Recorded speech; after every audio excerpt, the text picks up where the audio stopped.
It's super simple. There's one group that has enormous power. It's the most powerful country in the Middle East.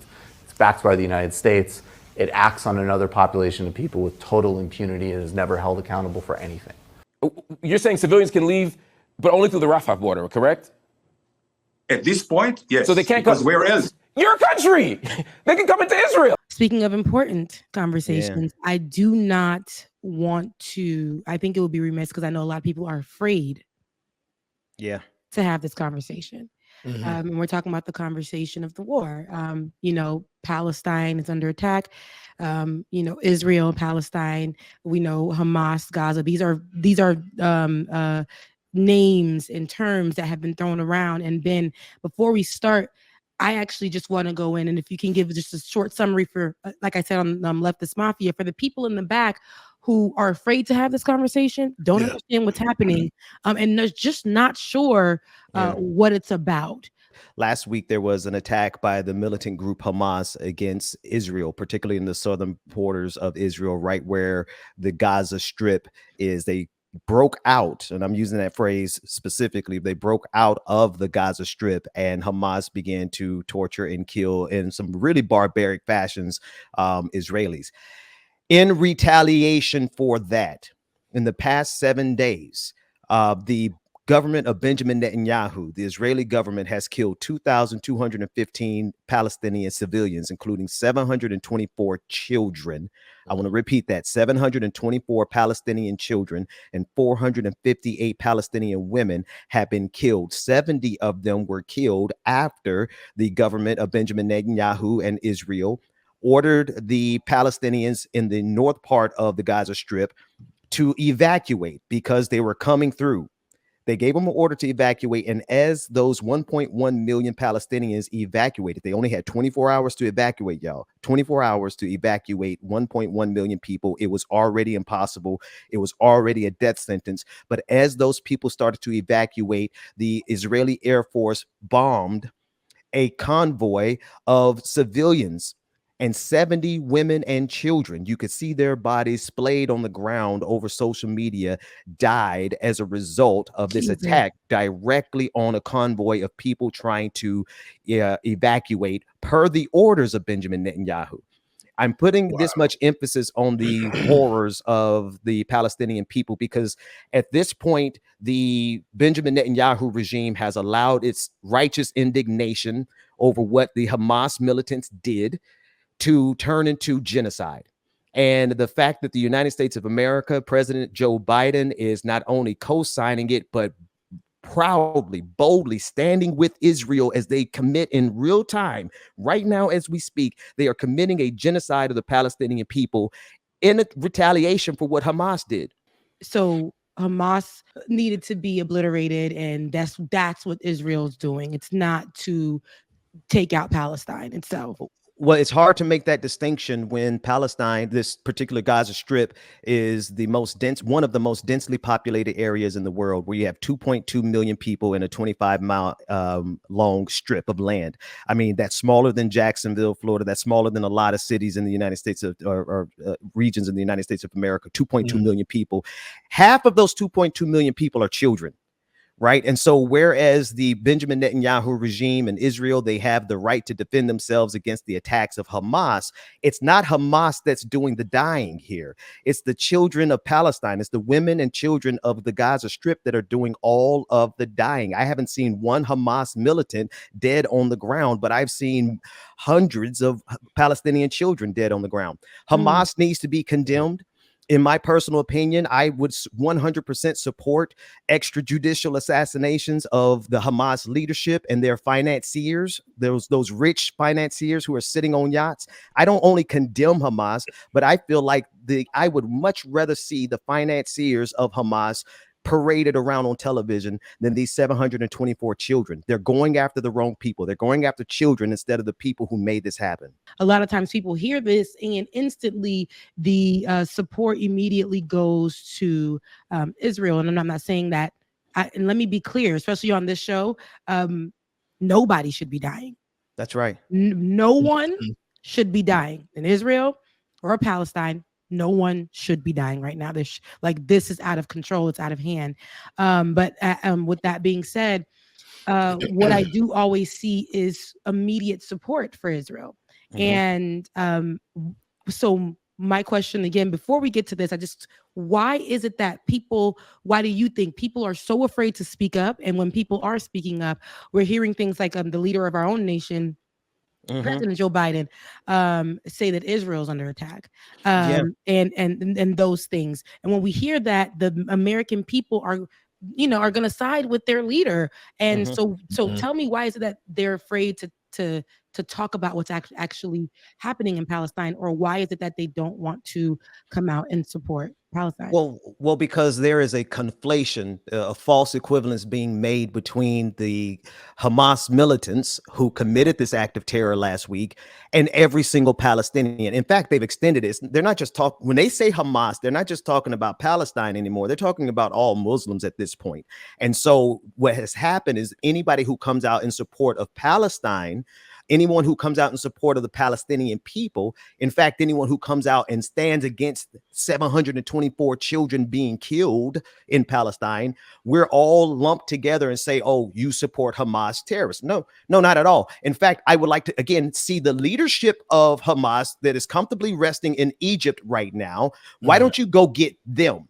The financiers of Hamas, I condemn them so much. Why don't you go get the financiers who are riding in their yachts in the Mediterranean? Go get them instead of the seven. But we live in a world where it doesn't matter if I condemn Hamas. If I stand with the Palestinian people, I will get canceled. So that's why so many people are afraid to speak up. Yeah, and you mentioned that the cancellation.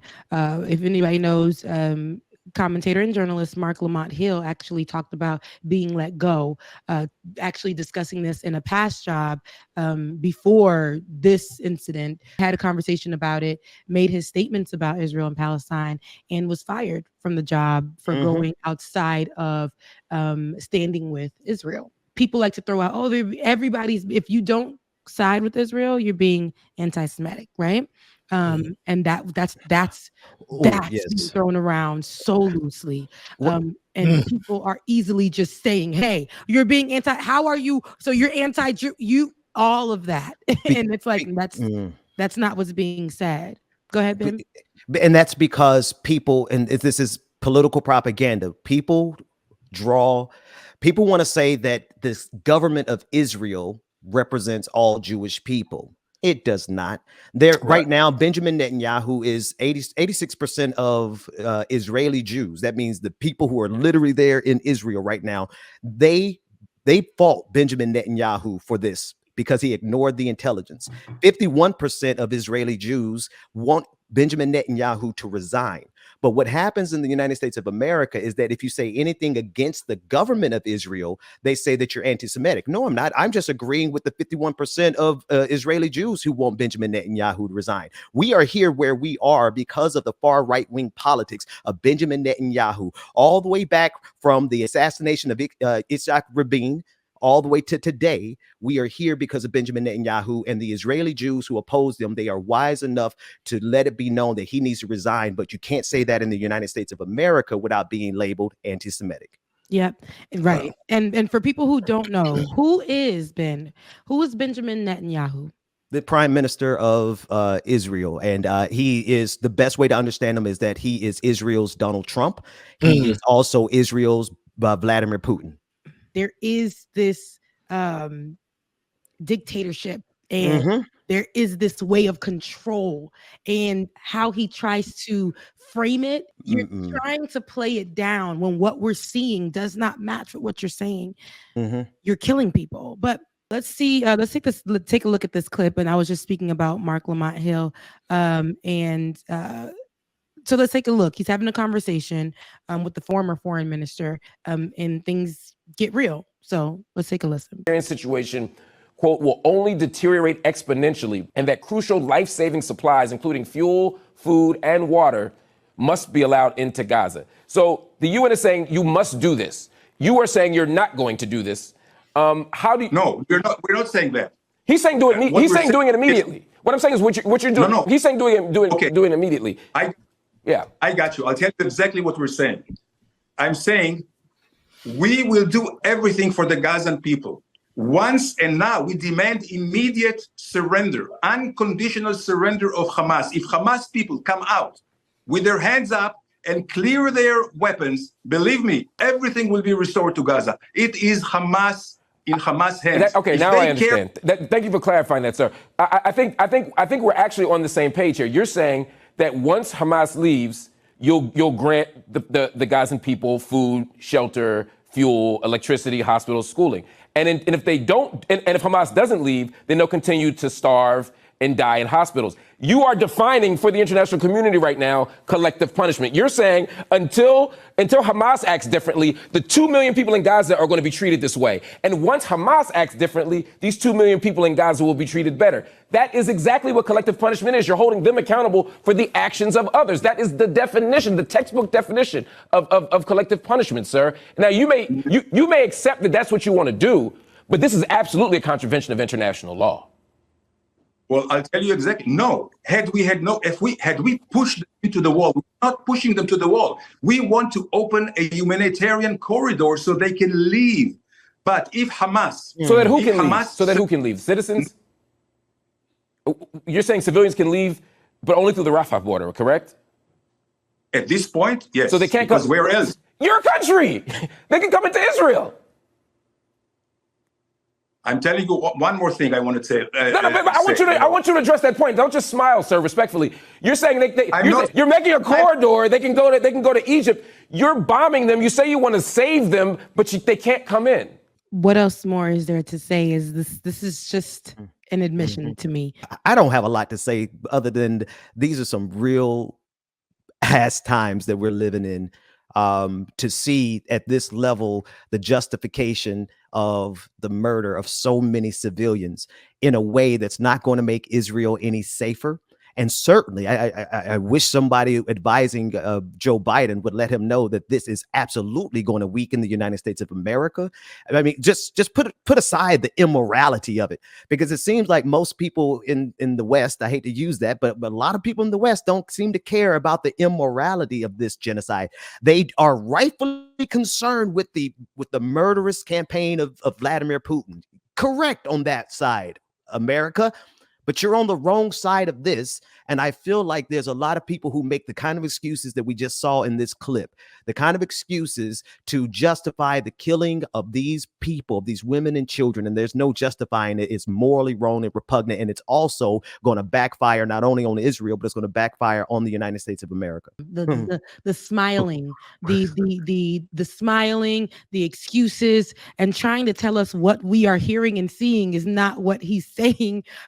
And not what we're like. It's really ridiculous trying to convince us that they're not committing genocide. But so there's a clip that you have and can show. Go ahead, Ben. Well, I want to introduce this clip because when you mentioned Hitler earlier, one thing I know for certain is that someone is going to clip that clip and say, oh my God, she's comparing Benjamin Netanyahu to Hitler. Well, here's the thing. Benjamin Netanyahu compared himself to Hitler in this next clip when he makes an excuse for the murder of Jewish people. This is the prime minister of Israel excusing Hitler, blaming not Hitler, but instead blaming the Jews. And I want people to hear this sociopathy because it is exactly the type of evil that allows him to kill 724 Palestinian children in just under 7 days. Run that clip real quick.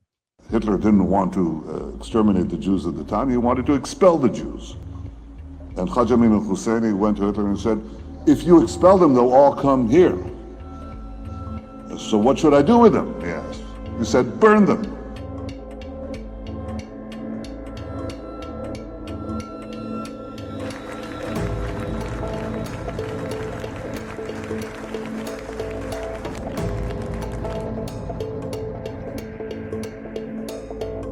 I really just want people to see that no, you're not off at all, right? To have that to be able to excuse Hitler, right? That shows you that there is a distinct difference between the government of Israel, the right-wing government of Benjamin Netanyahu, and the Jewish people around the world who not only have a right to exist, but they do have a right to defend themselves, but not in the fashion that this right-wing government of this evil government of Benjamin Netanyahu is doing. Just the statement of, oh, he didn't want to exterminate the Jews. He wanted to just expel them.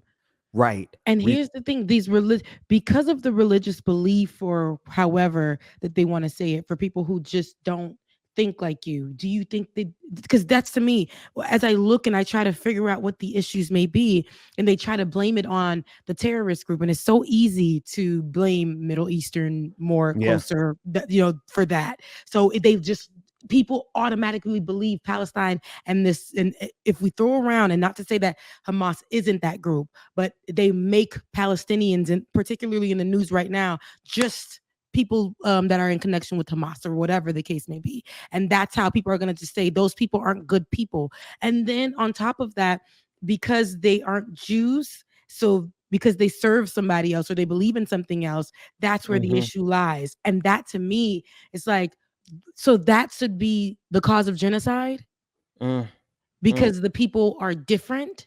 And when you look at a lot of them whose homes already they have the least access in this area of Gaza. They have the least access. Israel has everything, right? And which outside of that area, Israel has everything. And in Palestine, they don't have much. They're already 90% of them don't have clean water, Rebecca, just to back up what and you're how saying. many people are there? It's like a small group of people compared to the rest, and they have nothing. Million. And Israel needs to be safe, even though they have more. They got armies set up. They got all these things. Palestinian people, what do they have to defend themselves? Okay, rocks. Listen, the financiers of Hamas managed to get them some decent something more than rocks last week. They did not use rocks last week when they attacked Israel. And I want to make sure I make that distinction. But 9 times out of 10, when you see a Palestinian individual, child, woman, or otherwise, they are fighting with rocks against people with tanks, with jets, and nuclear weapons. And in fact, right now, the United States is considering moving funding from Ukraine and sending it to Israel, right? So they're going to take weapons that they use to fight against Russia, right? And give it to Israel to fight against people with rocks. But I look at this and I think about Ukraine, I think about Russia. And I think how the U.S. ran in support for that small country, Ukraine, who, just got their freedom for real. And Russia wants to like literally take all those people out and get that land back. They don't want to. They want Ukraine back. And so I say that to say, like, America went in full support for Ukraine. And I'm looking at what we're seeing now, and America refuses to see what's happening in Israel and Palestine, and to say it's similar. They refuse to do it because it's anti-Semitic, right? Come on, you preach it. Let me just say this: it's like in Ukraine, the United States understood this is David and Goliath, and they picked the right side. They picked the wrong side on this one. They consistently are picking the wrong side on this because it is totally possible that an oppressed people like the Jewish people who went through what they went through, and no one should ever forget what they went through. It is entirely possible that now the right-wing government that tries to represent them but doesn't is committing acts of terror and oppression. If they don't realize when they have switched from being David to being Goliath, we should be able to realize it and not support them as the American government. Yeah. And talking about the hypocrisy, your old friend Michael Brooks, the late Michael Brooks, actually discussed the hypocrisy in an old clip, and I would love to play it. Let's take a listen. So it's not a complex issue. That's the big thing. It's super simple. There's one group that has enormous power. It's the most powerful country in the Middle East. It's backed by the United States. It acts on another population of people with total impunity and is never held accountable for anything. So there's no symmetry in the relationship, period. And just as like a thought experiment, IDW people, if we know that if somehow a population of Jewish refugees ended up in West Bank and Gaza, and an Arabic government in Jerusalem and Tel Aviv had an open-air prison in Jewish Gaza, which they bombed with white phosphorus, they killed civilians indiscriminately, and they had no provisions for medicine They had an embargo that blocked food, that the electricity wasn't running, that there was an over 48% unemployment rate, life expectancy and malnutrition statistics were horrifying. One of the major policymakers in this hypothetical Arabic Palestinian state said, we need to put those Jews on a diet. In the West Bank, there was another Jewish area where there was a little bit more autonomy, but there was regular Arabic settlements where they pulled up the Jewish farmers' foods, they terrorized them with rocks, the security forces broke children's bones, and they couldn't drive on their own roads. We'd all have no problem understanding what that was. So there's nothing complex about it. And there's nothing complex about it. Rest in peace to Michael Brooks, and it's worth stating to anyone who does not know Michael Brooks that he was Jewish. I mean, he's gone, he's no longer with us, but he made it so clear. And some of the clearest voices on this issue happen to be Jewish people who reject the Zionism and the right-wing extremism of Benjamin Netanyahu. And so it's just wild to me that as Americans funding this attack on Gaza, we can't reject it without being called anti-Semitic, yet and still the best critics of what's happening are coming from Jewish people. The work that we're doing here is not going to stop when it comes to these type of discussions. It's going to be for us and by us here on this platform when the media is telling us to look the other way. Your support is what helps us move forward. Join patreon.com/like it or not. Help us grow.